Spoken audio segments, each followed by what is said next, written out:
Bilang pagpupugay sa pangarap ni Ma'am Merlita na dinala rito mula sa Negros, gagawa tayo ng isang classic Negros dish gamit ang manok na dito mismo sa farm nila inalagaan.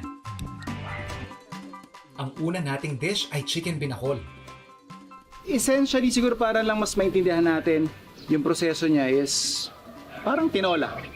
Pero hindi siya tinola kasi ang pinakasabaw mo dito is yung buko juice. And then, gagamit ka rin nung parang pinakalaman niya instead na yung mga nakasanayang sayote, papaya, and everything else is identical doon sa ating tinola. Gagamit tayo ng tanglad, gagamit tayo ng luya, of course, sibuyas tsaka bawang. Isasangkotsa ko lang yung ating karne. And kapag nagsasangkotsa ka ng ganito, mas gusto mong patamain yung balat muna. Kasi yung balat niya, magba-brown yan, ibibigay yan ng lalim ng lasa doon sa putahe natin. Always pre-season yung ating putahe. Kahit nagsasangkotsa pa lang tayo, bagsakan nyo na ng konting kurot ng asin at paminta.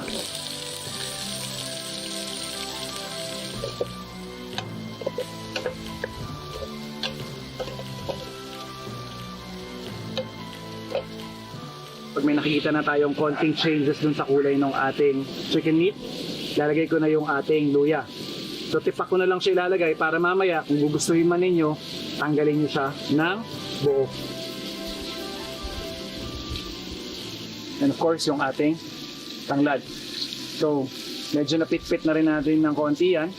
Lagyan na natin rekta. And then finally, yung ating bawang.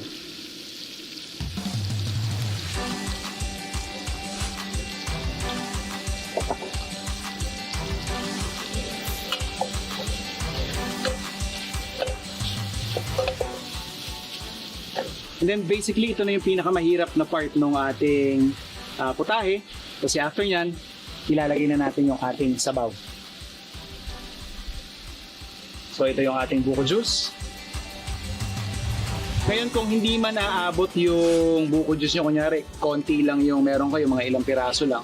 What you can do is pakuluin or palambutin nyo muna yung inyong manok gamit ang chicken stock o kaya tubig. And then, i-finish nyo na lang o sa huli nyo na lang ilagay yung buko juice para ma-retain nyo yung sweetness na meron siya. But since marami tayong buko juice dito, siya na yung ipagsasabaw ko. And of course, ito yung ating buko mismo. Hihimayin ko lang yan. Pwede nyong i-cut yan ng mas uniform kung gusto nyong mas presentable.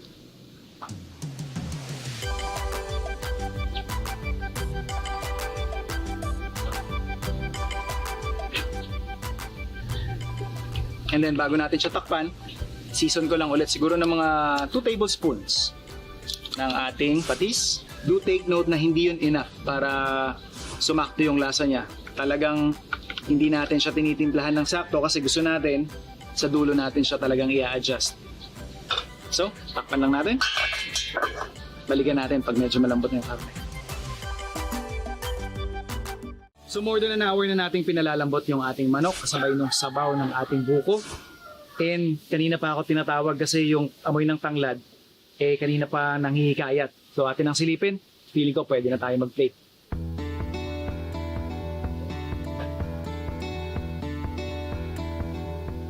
So kung mapapansin niyo yung sabaw natin, yan o, medyo on the dark brown-ish yung kulay niya.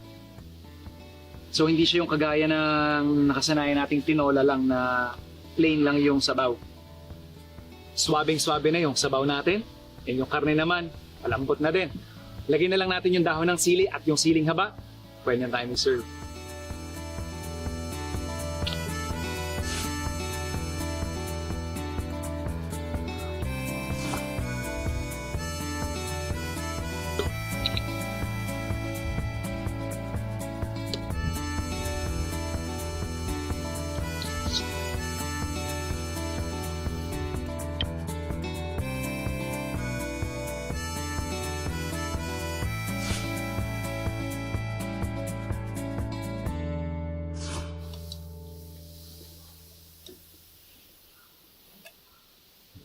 Thank you. Okay. Tapos yung put. Sarap.